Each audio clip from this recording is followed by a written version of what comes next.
What's going on, everybody? So I'm going to show you the 3 biggest mistakes that I've seen ResMed AirSense 10 users make over the last 8 years.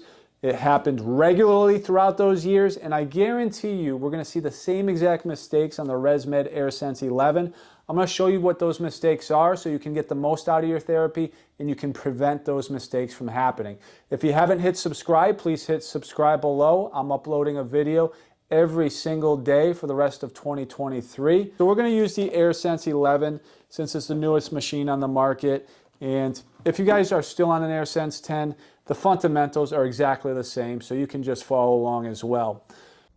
So if you're going to use any other tubing besides a heated tubing for either ResMed machine, you're going to have to program it in there. Otherwise, the algorithm will not be correct.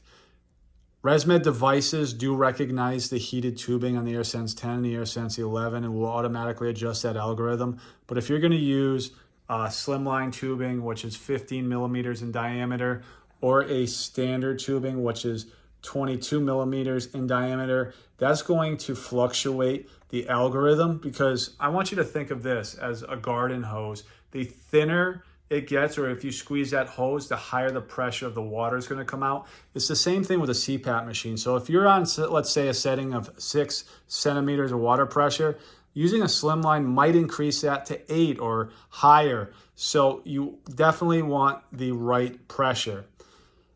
When it comes to masks, you definitely want to make sure you're on the correct mask setting, because that is going to change the algorithm as well. So if you're on a full face and you have it set to pillows, you're not going to be getting the correct pressure through that algorithm in the machine. So make sure that is set at the correct setting.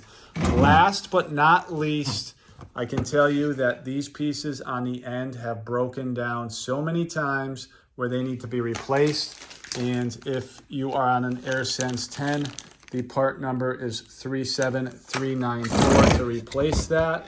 And on the AirSense 11, the air outlet part number is 39220. You can get both of those at USA Medical. Where people mess up on that is where they're using a slimline tubing specifically, and even a standard tubing that you guys are inserting it directly back here. And then when you go out to clean it or change the tube, you're yanking it out, which is creating a crack or a compromise in the system where it's leaking from that. So you want to use this elbow, and if you want the part number for the elbow, it's a universal elbow, part number 37394.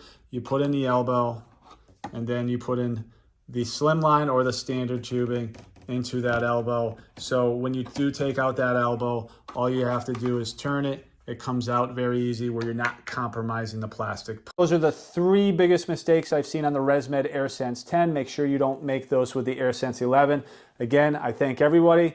And if you want to see different videos in the future, tell me what you want me to touch upon. Anything in the industry. If you want insight into the industry, a look at it, or review a certain product, put it in the comments section. I look forward to ideas from you. Be well and God bless you.